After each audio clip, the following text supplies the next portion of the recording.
نجا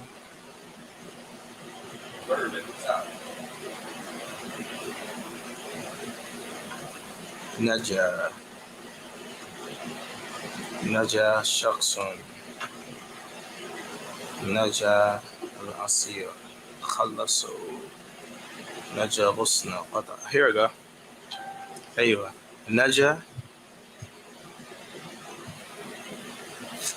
نجا غصن أي قطعه نفسه.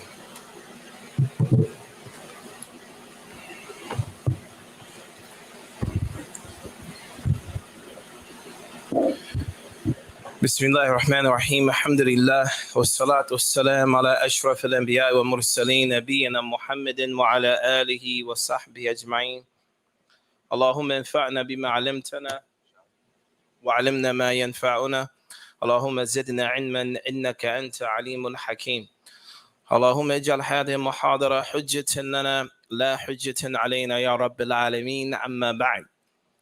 Today, inshallah ta'ala, this is our 9th class in the book Zaad Al-Mustaq'ni from the author Abu Musa Hajjawi rahimahullah ta'ala. The book is Zaad Al-Mustaq'ni. This is one of the classical texts in Hanbali fiqh, which is the school of Islamic jurisprudence from Imam Ahmed ibn Hanbal rahimahullah ta'ala. We finished the book on water a couple weeks ago. This is what, the 9th class, so maybe the first 6 or 7 classes we dealt with that. On Thursday we finished Bab al-Aniya, dealing with the vessels, etc.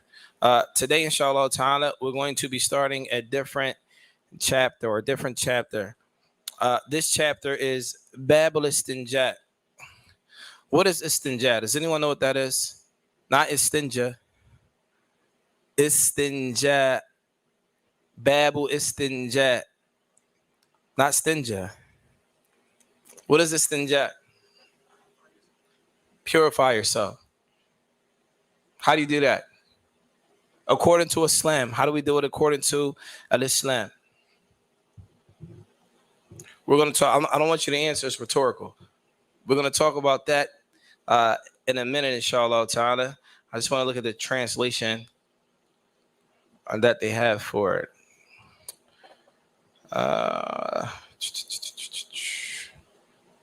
Containers. They say, Bab, go into the laboratory. So we don't speak like that where we come from. We don't say laboratory. We say the bathroom. All right? No one's going to say, I'm going to, not here. Maybe in another place, not here. No one's going to say, I'm going to the laboratory. In any event, Bab al-Istinja. So the first thing we need to understand is, what is istinja? What does it mean? So whoever is studying Arabic, they know that anytime you have in the Arabic language something that says is in the front of it, like astaghfirullah, istinja, the aleph, the sin and the ta, it means you're seeking something. Talabu shay, you're seeking to do something, right? So it says istinja from the word istinja, from naja or najo. In the Arabic language, it means to cut off something. All right, to cut off a harm to you. As it mentions here, it says, min najwati shajara ay qata'tuha faka'annahu qat'a al-adha. It says they cut down a tree as if you cut off something that may be harmful to you. Now, we speak about istinja for a reason, right? Give me a reason why we talk about istinja. Why is it important? I'm sorry? Because you have to relieve yourself. Okay, but what's the significance of why are we talking about istinja? Do you have to make istinja? You do? Because you want to pray. All right, so understand something, that we're still in the book of purification. We're still in the book of purification. And in the book of purification, this is the next portion of it.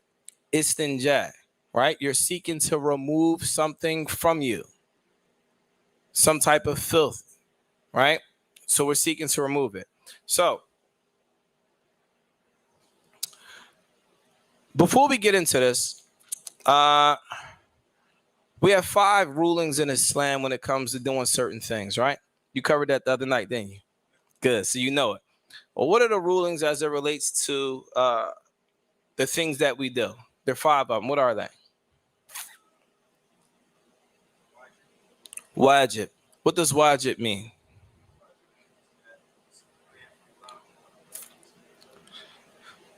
So, wajib means it's a command from Allah or His messenger that we must do something, right? Give me an example of something that's wajib. This is green tea? Huh? Salat is wajib.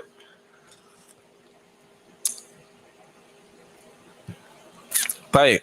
What's after wajib? What else? What's another one? So we have wajib. What else? What's after wajib? Mandub. MashaAllah. People don't know mandub. What's mandub? What does that mean? Sunnah. Okay. Somebody say, brother, that's mandub. What's that mean? Sunnah. Right. So if we give me an example of something that's sunnah. Sunnah al-rawatib, right? So somebody might say, well, what is sunnah al-rawatib? The voluntary prayers that accompany the obligatory prayers. That's the easy way to say it, right? So what's after? So we have wajib, we have sunnah. What's after that? Muharram. What is muharram? Forbidden. That means if you do it, you are what? You're deserving of Allah's punishment. If you do something that's haram, it doesn't mean that Allah will punish you. It means that you have made it halal for yourself for Allah to punish you. Does that make sense? Right. What's after that? Makruh, something that's hated, right? Meaning it's not haram, but it's disliked to do. All right. And then what's after that?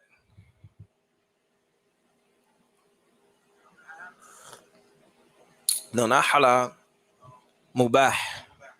Mubah, it means something that there's no praise. I mean, there's no reward associated with it, and there's no punishment associated with it. All right. So that is mubah, meaning like for example, right now you're sitting in a chair. What's the ruling on you sitting in that chair? What's the ruling on you sitting in that chair, Sheikh? What's the ruling on you having that phone in your hand right now and looking at me like that? Is there an Islamic ruling on that? It is. It is for sure. What is it? No, what's the ruling? Is it wajib, haram? What is it? So you definitely not paying attention now. So you don't even know. You know yet? What's the ruling on you looking at me right now? Build up. What's the ruling on you sitting in that chair? Huh?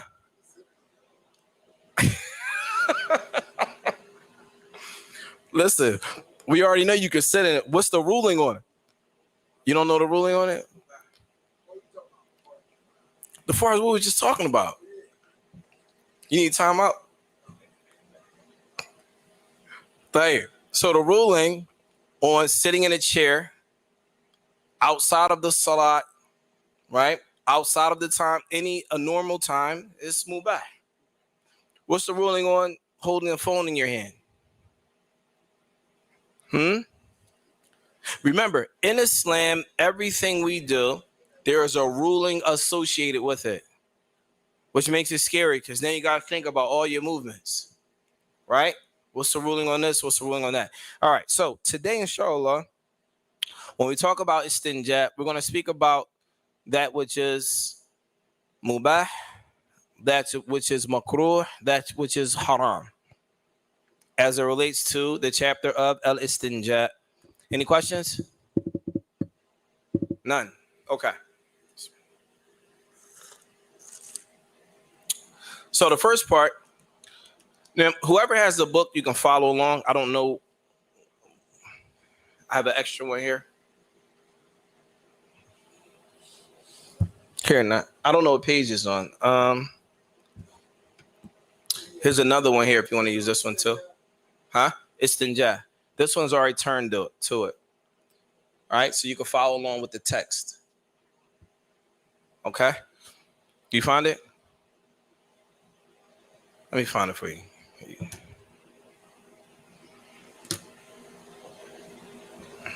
You looking through the table of contents? All right. Oh, yeah, Sheikh.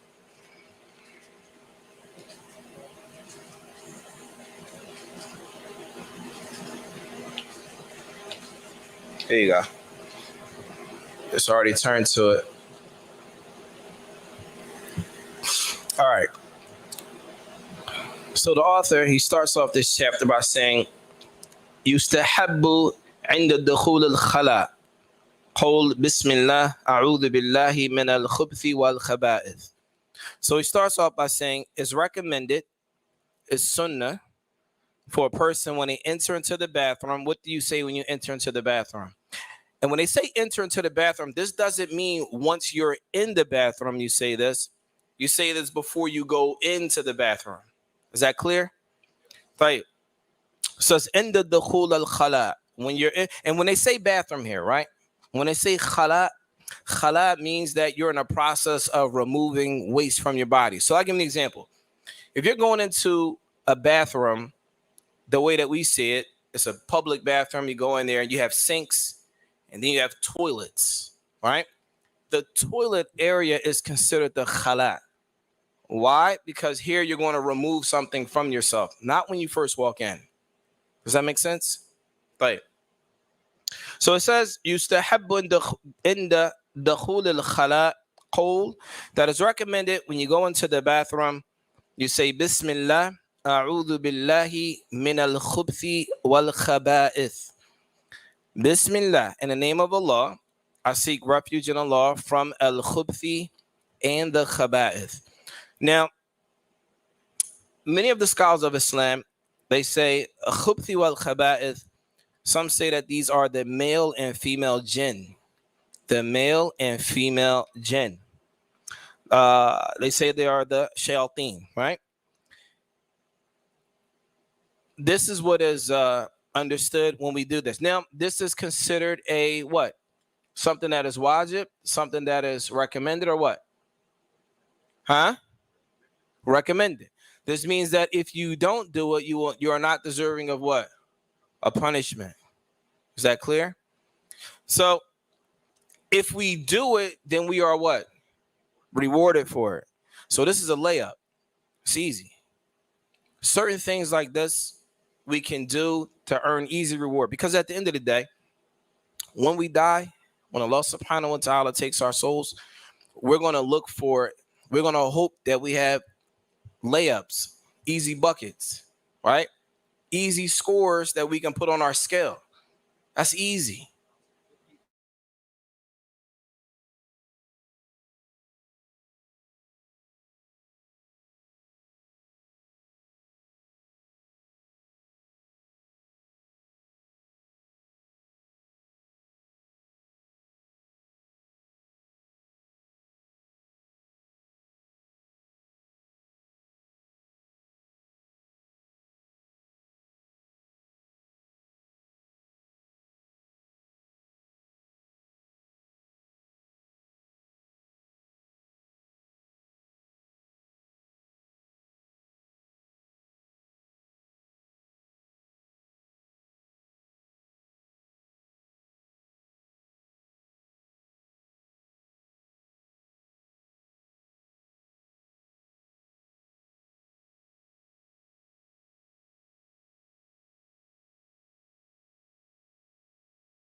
It's the IT guy right here, mashallah. Huh? All right. It says, "Wa inda khuruji min." When you're leaving the bathroom, what do you say? Gufranak. What does that mean?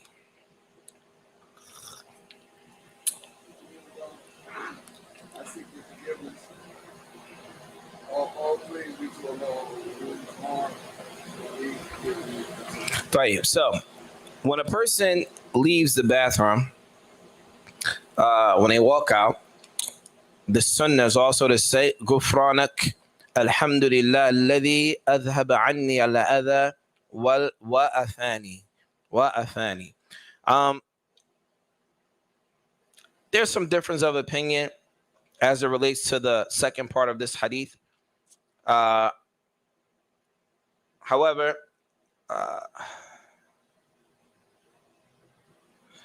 for example, the portion of the hadith, the part that of this hadith that is considered authentic is when a person says gufranik. When you leave the bathroom, and if you say gufranik, right? What does gufranik mean again? Huh? Oh Lord, forgive me. What does it say in that translation right there? It's from the word ghafara, which means forgiveness, right? That part is authentic by many of the scholars of hadith. However, the next part where it says Alhamdulillah alladhi adhaba anni al-adha wa afani, this portion, many scholars of Islam hold this part to be not authentic, right? طيب. When you go into the bathroom, what foot do you use to go into the bathroom? Understand something too, Muslims. Islam does not leave no stone uncovered or unturned, right? Islam is a religion that's very clear, it's very concise, it's very specific. The problem is we may not know everything or we may not act on everything due to our deficiencies. However, when you see something like, what foot do you use when you go into the bathroom? What other religion speaks like that? It's going to tell you what foot you use to go into the bathroom and what foot you use when you come out. That's different. It's different, right? So when you go into the bathroom, what foot do you use when you go in? The left foot. The left foot. And when you leave the bathroom, what foot do you use when you leave? The right. Type. So the author, he says, وَتَقْدِيمُ رِجْلِهِ الْيُسْرَى دَخُولًا وَالْيُمْنَى خُرُوجًا. He says, putting forth your left foot when you enter into the bathroom and your right foot when you are exiting the bathroom.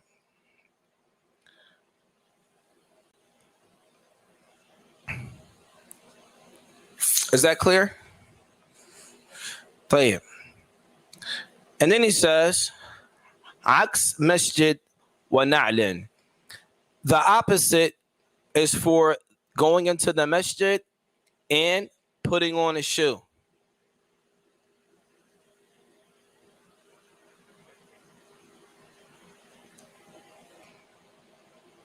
The opposite is, so when you go into the masjid, what foot do you use to go into the masjid? Right foot. And what foot do you use when you come out of the masjid? All right. A person might ask, what's the benefit of that? That doesn't make sense, right? The average person is going to say, why the right? Like, it doesn't make sense. The scholars of Islam, first of all, Nabi alayhi salatu salam, he used to go into places of praise with the right foot. And when he's leaving those places, he would use the left foot. And places of adha, places of harm, he would go, like, for example, the bathroom, he would go into with his left foot and leave out with his right foot. Sallallahu alayhi wa sallam. However, so when we go into the masjid, what foot do we use first to go into the masjid? The right foot. And when we leave, left foot. When you put your shoes on, what shoe do you put on first? Look how specific Islam is, mashallah. All of these are what? It's a sunnah to do all of this. So here's a possibility of a person to get reward just by doing something easy. Easy. Right? You can get a lot of buckets with that. That's easy.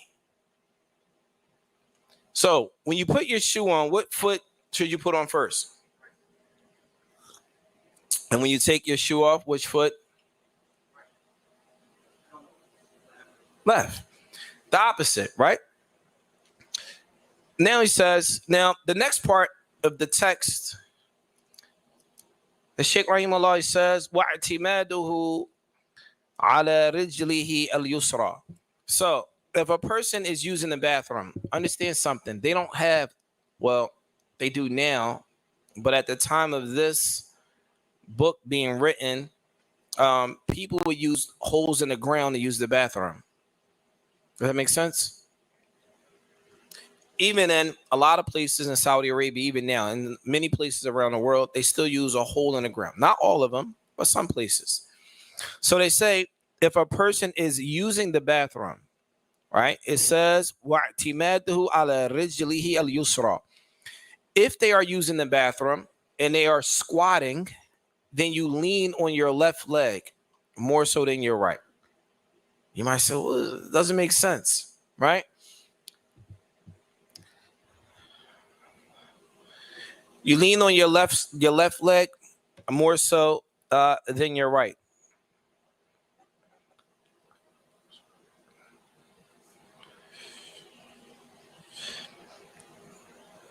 This is due to the hadith of the Prophet sallallahu alaihi wasallam, and the authenticity of this hadith may be debatable. He says, "Amrana Rasulullah sallallahu alaihi wasallam an nattaqi'a ala yusra wa an nansiba al yumna." He said that the Prophet alayhi salatu wasalam commanded us to lean on our left sides and raise our right, meaning when you're squatting using the bathroom. And Allah knows best on its authenticity. However, many of the scholars of fiqh, they use this hadith. Here's another thing. A person may say, how then are you able to use a hadith if it's not authentic? Can you use a hadith if it's not authentic? You can? MashaAllah. Who taught you that? Sitting in circles. So the hadith that are not authentic, how can you use them? In what way?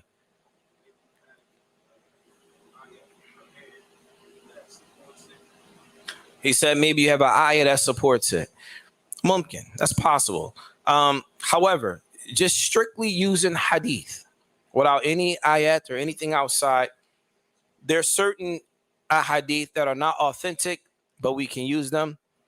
And the other ones, that we cannot.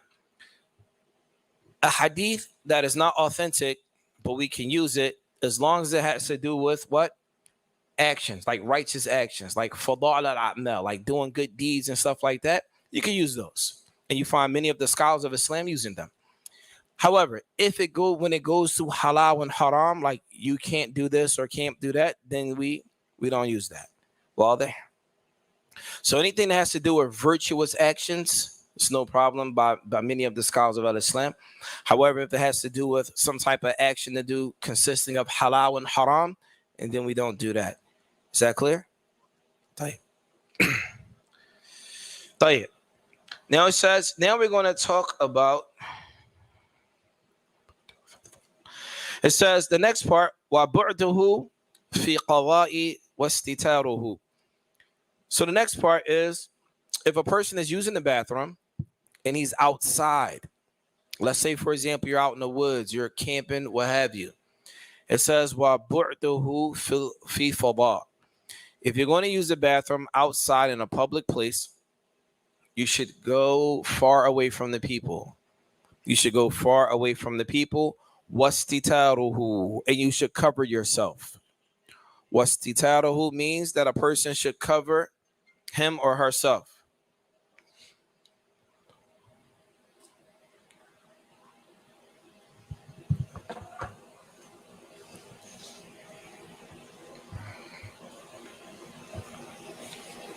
I want this one somewhere.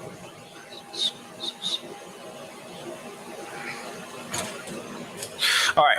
So the next part here, the Shaykh Rahimahullah, he says, وَارْتِيَادُهُ لِبَوْلِهِ مَكَانًا رِخْوًا. When a person is, so right now you're camping, you're on a camping trip. There's no bathrooms outside. Then you have to resort back to the books of fiqh. Right? It's like that. Let me pull out my Zaad real quick so I can figure out how to use the bathroom out here. Right?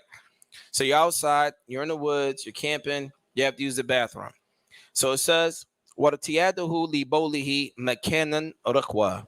First of all, you have to go to a faraway place nobody can see you. All right, that's check one. Check two, you got to hide yourself. Okay, cool. So far away, cover yourself, that's cool. The next part is what? وَارْتِيَادُهُ لِبَوْلِهِ مَكَانًا رِخْوًا. So now you're looking, I have to urinate, but I can't urinate on hard ground. It has to be a place where it's soft. Why? Why is that important for the ground to be soft? The smell? No. Why is it important for the ground to be soft if you have to urinate outside?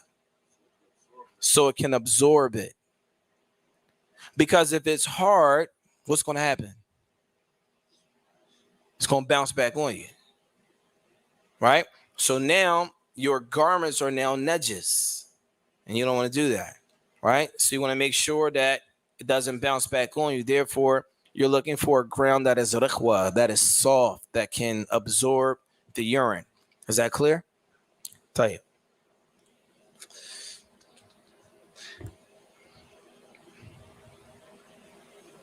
All right, the next part for men, it talks about how to cleanse yourself, or when you're urinating, how to ensure that urine doesn't come out after you finish using the bathroom. So it says, وَمَسَّهُ بِيَدِهِ الْيُسْرَى إِذَا فَرَقَ مِنْ بَوْلِهِ مِنْ أَصْلِ ذَكْرِهِ إِلَى رَأْسِهِ ثَلَاثًا وَنَتْرِهِ ثَلَاثًا. So the next part, it says, when a man urinates, he grabs his private parts with his left hand, not his right hand. Why is that? The right hand is used for what? You eat with your right hand. A Muslim what? Eats with his right hand. And the left hand is used for what? Cleansing yourself, using the bathroom, etc. Right? It says, وَمَسَّهُ بِيَدِهِ الْيُسْرَى. So he uses his left hand, إِذَا فَرَقَ مِنْ بَوْلِهِ. So he uses his left hand and he shakes his private parts until the urine is removed. Right? So there's no more coming out. Right?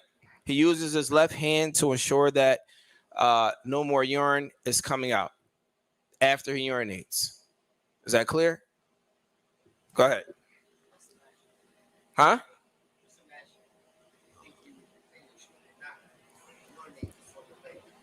So just imagine if you urinate and you think you finish. You shake.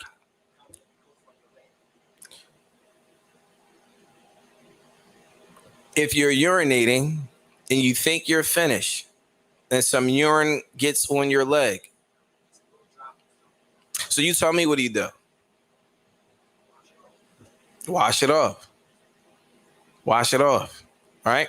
We covered that a couple classes ago, right? With najis. Some things that are impure to get. So the purpose. So here's another thing, and this is important for everybody to know, right? We don't teach these classes to answer your questions. We teach these classes you can answer your own questions. All right. The key for us, if we can give you the little bit that we know, you don't got to ask me. I'm cool with that. Right? Yes. If you don't have water, you can use urine. You can use dirt. Okay. Well, we didn't get there yet. We'll get there, inshallah. Now, mind you, all of this is so that we can what? Pray. This shows the importance of the salah, right? All of this is so that we can pray. Pray. All right. So the next part. So now after you urinated, you ensure that there's no more urine coming out. He says, تحوله من موضعه ليستنجئ في غيره إن خاف تلوثا. Now, if you're out, you need to make after you finish urinating, you need to make istinja, right? So if you're out in a public place like this or out in the woods, they say go to a different location so that you can make istinja, right? Why? Because you're afraid that whatever's on the ground where you urinated may get back on you, right? However, if you don't fear that, then you can make istinja in that same place. Is that clear? But what is istinja anyway? Remove what? Remove what? Najis. All right. So we're gonna mention something else, right? The term istinja, because we only mentioned the language term. We never mentioned the shar'i term, the legislative meaning of the word istinja, right? So istinja هي إزالة خارج من سبيل بماء. Istinja is to remove kharij, to remove anything that was inside the body, to remove it once it comes out of the body with water. With what? Water. This is istinja. Again? Yeah, so it says izalata kharij as-sabil, meaning they call them sabilain. When you urinate and when you excrement, it's two places, right? That's called the sabilain, the two exits, right? When you urinate, you must cleanse yourself with water, and likewise when you defecate, you must also clean yourself with water, right? This is called istinja. Now we're going to speak about that in more detail. The part when it's just water is called istinja, and it says wa izalatu hukmihi bihajarin. However, if you remove something, so we have something called istinja, and we have something else called istijmar. Istinja is with water, and istijmar, what is that? Does anyone know? So they say istijmar is to cleanse yourself with rocks. Wait a minute. He's like, wait a minute, bro. We don't have no rocks out here. Nobody's doing that. Cool. When they say rocks, this is what was done during the time of the Prophet sallallahu alaihi wasallam. They had rocks. They didn't have toilet paper. In our time now, it would be considered toilet paper. Okay? If you use toilet paper to cleanse yourself without water, they say that it doesn't thoroughly cleanse yourself. However, it takes the ruling of being cleansed. Does that make sense? I'll give you an example. If a person defecates, right? They use the bathroom, etc., and they only use toilet paper. Is that sufficient for a person to go pray with that? You said no. What do you say? If even if water was available, and they only use istijmar, they don't use water at all, is that permissible? Don't stutter, guys. Is it permissible? Allahu Allah. Assalamu alaikum, Sheikh. Is it permissible? If you have to use the bathroom, there's no water there, and all you have is toilet paper. Can you just use toilet paper and be good? All right. Does the toilet paper 100% removes everything? It removes enough to make it allowable for you to pray. And this is why they say with istijmar, with toilet paper or rocks or stones, they say it is what? Izalatu hukmihi. It removes the ruling of that thing being impure, even though it may not remove the ayn, the actual 100% impurities, like water, for example. If you just use toilet paper, it's going to clean you, but there might be some remnants. Is that possible? Is it possible for there to be possible remnants remaining after using toilet paper? Yes. However, water will remove it 100%, right? Tight. So then we have with us istinja'u, and then we have with us istijmar. We have with us istinja, and then we have with us istijmar. Does that make sense? Right.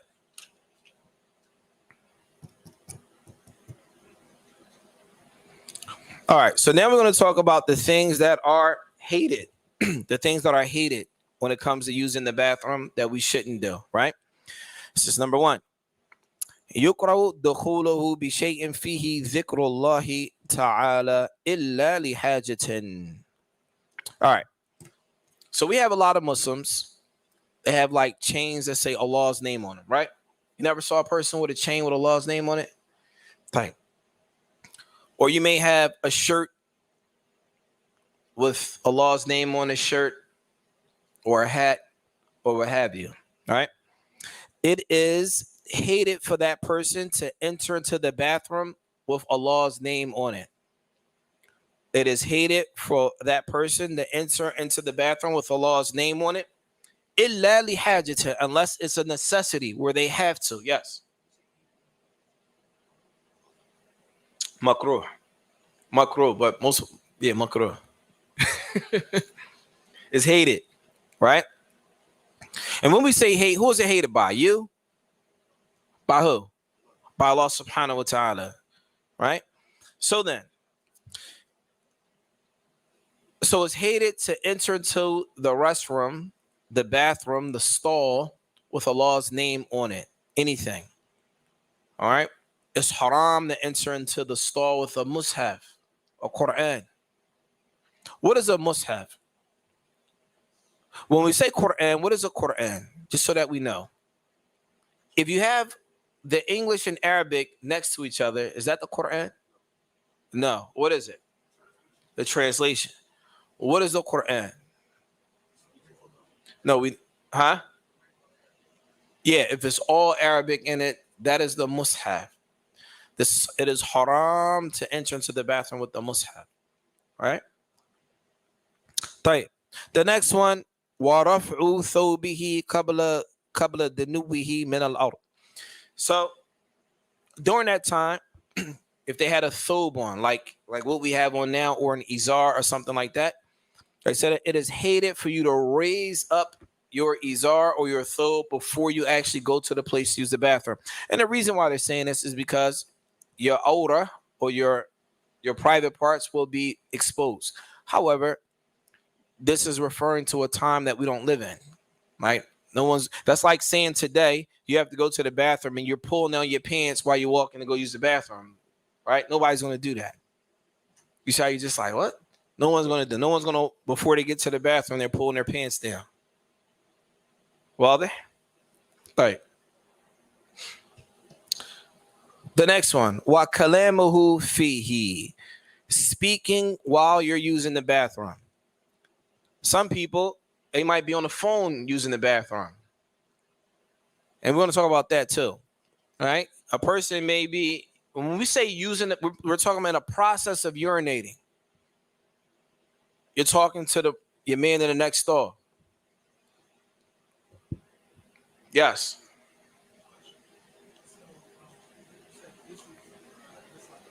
Yes.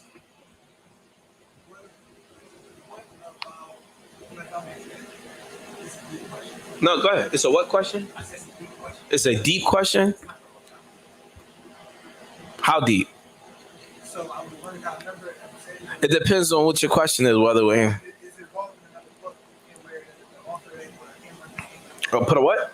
I said the author of the book, he said that he wrote that he explained that talking in the bathroom was haram. Right. I'm about to mention hadith. Yeah, and I wanted to know like what, because you know the author was something once you put the hadith that's haram. What made it? What is his? You feel me? What made it to him? It's like that's what. So you should ask Abu Sajid, inshallah, because he told you that, right? No, he just went over the author. So why you didn't ask him? Hold on, let's go get him real quick. I didn't know the second view of it, which is this light. We only went over when the author said haram. Tight. So sometimes, if you have a hadith, a Nabi alayhi salatu wasalam could say, Naha an kada wa kada. He prevented you from doing X, Y, Z. The question now is, what type of prohibition is this? Is this a prohibition that means haram, or is this a prohibition that means hated? That's where the studying comes in at. So if all of the scholars of Islam agree that this is the interpretation of this, is that it's haram, then that's what is haram bil ijma', with consensus, meaning it's impermissible for anyone to go against that. However, if you find a group of the scholars saying that it's disliked and another group saying it's haram, then there's a difference of opinion, right? That's it. I'm not going to go beyond that because that's another class, right? But we're going to mention the hadith of the Prophet ﷺ, where it says, Marra bin Nabi sallallahu alayhi wa sallam rajulan. There was a man who passed by the Prophet alayhi salatu wasalam, fasallam alayhi, and he gave the salam to the Prophet alayhi salatu wasalam, wa huwa yabulu, and he was urinating. Falam yurudda alayhi, and the Prophet alayhi salatu wasalam did not return the salams. Rawahu Muslim. Right. That's the hadith you mentioned, right? Now pay attention to this. And this means fiqh of the hadith, right? Now let's assume that this is the only piece of evidence we have about speaking while urinating, right? Let's all assume that. With this hadith, this shows that a man gave the salam to the Prophet ﷺ while he was urinating and he did not respond. The fact that he ﷺ didn't respond, does that mean that it's haram to speak, or does that mean that it's hated? Understand? Does that make sense? That's where the scholars differ. If this is the only hadith that we have, now we have to ask, well, what's the interpretation of it? So how would you get the interpretation of the hadith? Now you have to look at other books, right? Some of the books of the Sahaba that explain the actions of you have to look through some of the books of hadith and some of the books of athar, like fiqh of the Sahaba, right? And so what you'll find is that they may mention this hadith, and then you find some of the Sahaba speaking. For example, I'm not saying you have this, but you may find a narration where one of the Sahaba was talking while he was using the bathroom. But you also have a narration here where the Prophet ﷺ didn't speak while he was using the bathroom. So this would mean that it was hated, but not haram. Because if it was haram, then you wouldn't find the companions doing it. Right? So this is a whole issue here. Like when it comes to issues just like that. And we're going to cover that, inshallah ta'ala, when we speak about the issue of urinating while standing up. Okay? Any questions about that? All right, so here's the next part. So it's hated to speak while you're urinating. That's number one. While bowlahu fi shaqqin wa nahwi. It's also hated for a person to urinate inside of a hole. Let's say, for example, you're outside and there's a small hole in the ground and you want to urinate in the hole. This is something that's hated to do, right? وَمَسْهُ فَرْجِهِ بِيَمِينِهِ, and it's also hated for a man or anyone to grab their privates with their right hand. For a man to grab his privates with his right hand to urinate. وَاسْتِجْمَارُهُ وَاسْتِنْجَاؤُهُ وَاسْتِجْمَارُهُ بِهَا, to grab his privates with his right hand and to clean himself with istinja, or wiping himself with his right hand. This is also hated. It says also wastiqbalu nirain, and it says facing the sun or the moon while you're urinating. And this is, we'll get into that in different sections, inshallah ta'ala. Now we're going to get into the parts that is haram. It says وَيَحْرُمُ إِسْتِقْبَالُ قِبْلَةِ وَاسْتِدْبَارُهَا فِي غَيْرِ بُنْيَانٍ. It is haram for a person to be outside and to face the Qibla and urinate, or to turn your back to the Qibla and defecate. Are you guys with me? So then we have this is a hadith of the Prophet ﷺ, where he said, do not face the Qibla if you're urinating or defecating, right? And I'm glad you mentioned that, because I'm going to give you another hadith. There's also the hadith of the Prophet ﷺ, where they saw the Prophet ﷺ, يستقبل القبلة وهو يبول. That he was facing the Qibla using the bathroom. So we have one hadith that says it's haram to face the Qibla to use the bathroom. And then we have another hadith where we find that the Prophet ﷺ was facing the Qibla and using the bathroom. So how do you make sense of it? How do you make sense of that? Huh? No, it's haram. But how do we make sense of this narration? That wasn't for hajjah. In one case, the Prophet ﷺ was in a building, in a bunyan, and in another case, he was outside. So because of this, here in the book, he says, it's haram to face the Qibla or to put your back towards the Qibla outside of a building, outside of a mebna, outside of a place that's established. Because if it was, that means our bathrooms in our home cannot be facing the Qibla. Right? That's a hardship, wouldn't it? Right. Any questions? No? All right, let's move on. The next part. وَلُبْثُهُ فَوْقَ حَاجَتِهِ. The next one is haram for a person to sit in the bathroom longer than is necessary. If you go to some people's houses, they have crossword puzzles on the back of their toilets. You know, you saw that, right? Huh? You might sit in the bathroom and people have their phones, so they're on their phones on the toilet. Make sense?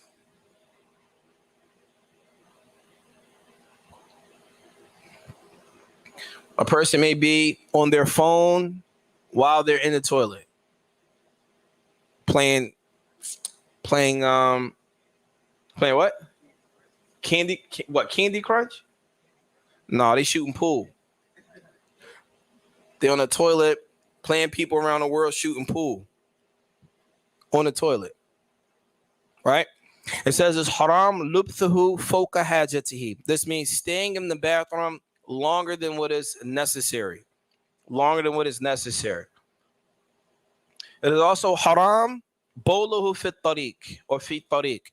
It is haram for you to urinate in the streets where people walk. Wa dhill nafi'. It is also haram for you to urinate under a tree where people go to seek shade. And likewise, tahta shajaratin alayha thamar. It is also haram to urinate under a tree that has fruit. Why is that? Huh? People want to benefit from the tree. You might want an apple or something. Apple fall on the ground, it's like urine all over. Like, come on, that's not cool. That's not cool, right? Islam takes all of these things into consideration. Islam takes all of these things into consideration.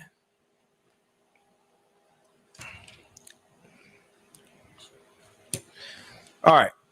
For those who use istijmar, we're going to talk about the proper way of using it, and then we'll be done for this chapter, inshallah. It says, وَيَسْتَجْمِرُ بِحَجَرٍ ثُمَّ يَسْتَنْجِي بِالْمَاءِ. It says, if a person is going to make istijmar, that is using what? The origin is that you use rocks, but we don't use rocks. What do they sell rocks to use a barrier to clean yourself from? No, we don't use rocks. Those rocks today will be considered what? Toilet paper, right? So it says, وَيَسْتَجْمِرُ بِحَجَرٍ ثُمَّ يَسْتَنْجِي بِالْمَاءِ. That you use the toilet paper, and once you finish using the toilet paper, you use what? Water to clean yourself thoroughly, right? So if you're going to use the toilet paper, then after that, you use the water. It says, وَيُجْزِئُهُ الْإِسْتِجْمَارِ إِنْ لَمْ يَعْدُ الْخَارِجْ مَوْضِعَ الْحَادَةِ. Toilet paper will suffice as long as the impurities did not spread past the area of we use the bathroom. As long as it didn't spread past a person's anus, right? If you're going to use toilet paper only, that's fine as long as it doesn't spread to your legs or something like that. Akramakum Allah. As long as it doesn't spread like that, then you can use the toilet paper. طيب. ويشترط للاستجمار بأحجار ونحوها أن يكون طاهرا. So now they're going to tell you, all right, if you're going to wipe yourself, you don't want to use water, even though you should. If you're going to use toilet paper, you should also use water. But if you choose not to, it says then it is a condition that if you're going to use these rocks, that the rocks have or paper, etc., it has to be clean. منقيا غير عظم. So you can't use bone, you can't food. These are things that are not. These are things that in our culture people wouldn't think to do. A person wouldn't think to use, some respected book and clean themselves with it. That's not normal. If someone did that, you would think something's wrong with them. They may have another issues going on, right? You're not thinking about. For it says muttasilin bihayawan. No one's thinking about using a dog's tail to clean themselves, right? That's not normal. That's not even something a person will even fathom where we come from, right? And it says, وَيُشْتَرَطُ ثَلَاثُ مَسَحَاتٍ مُنَقِّيَةٍ فَأَكْثَرُ. If a person is going to use toilet paper, he must use a minimum of 3 wipes, if you will. A minimum. This is Islam. Islam is telling you, this is what other religion can tell you how to wipe yourself and use the bathroom. If you're going to wipe yourself, you don't want to use, you have to use a minimum of 3 wipes. No less than 3 wipes.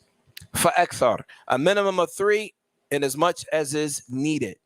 As much as is needed.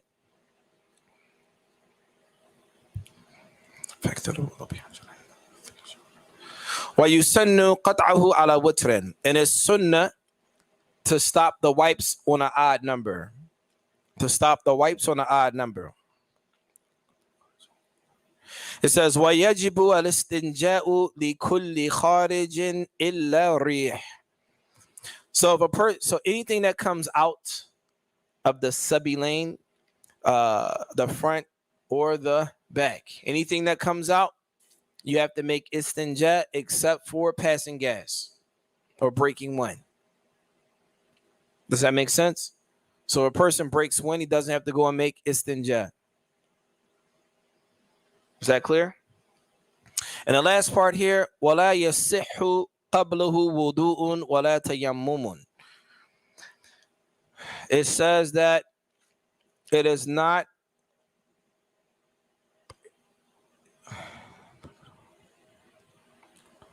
let me see what this says here. I think my book is missing something.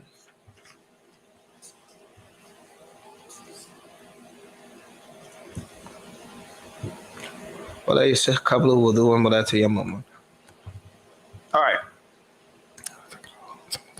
right. So it says, وَلَا يَصِحْ قَبْلَهُ. Right?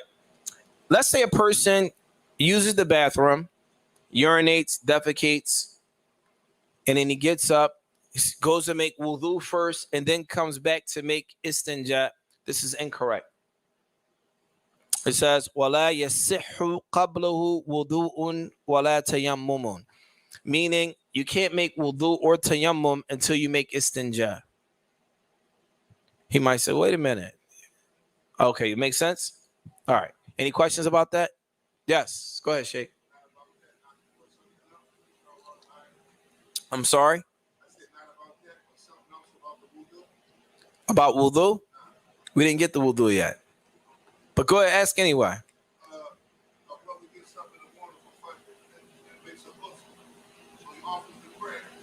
Before he offers the prayer, he lays back down his wife's not in yet. Takes his socks off. After he lays the So wait. I'm gonna repeat it. A brother wakes up in the morning before Fajr and he makes a ghusl. Once he finishes making his ghusl, he gets dressed, he puts socks on, and then what? So he sits down, it's a half an hour before Fajr. Takes his socks off. Fajr comes in and he places his socks back on and pray. Is it salat? Did it break his wudu or not? All right, so here's my question to you. When he laid back down, did he go to sleep?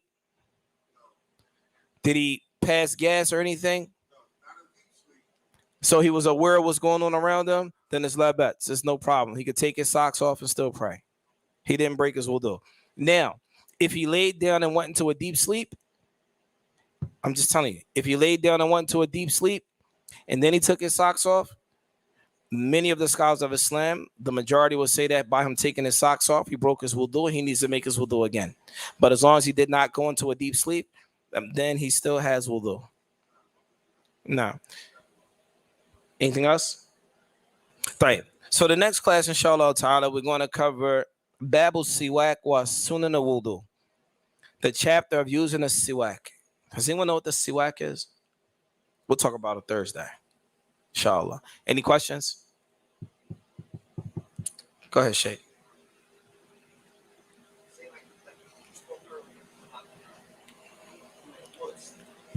Right? Mm-hmm. In the woods, you have to urinate. Okay. So you have to hide yourself so no one sees you. Right. Right. Behind the bush, got you.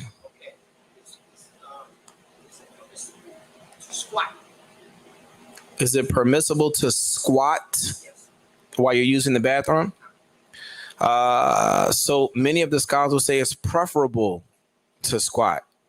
Just like we mentioned here when you use the bathroom, when we mentioned lean on your left leg, that means you're squatting, right? Some people say it's even healthier to use the bathroom that way. However, in our society, the toilets aren't set up that way. But if you out in the woods, obviously it's better to squat. In fact, there are narrations that shows that it is hated for a person to stand and urinate, right? I'm not saying it's haram, but some say that it is hated, and Allah knows best. We'll get to that. Maybe we'll get to that, inshallah. Yes. Okay. Anybody else? You good, Sheikh?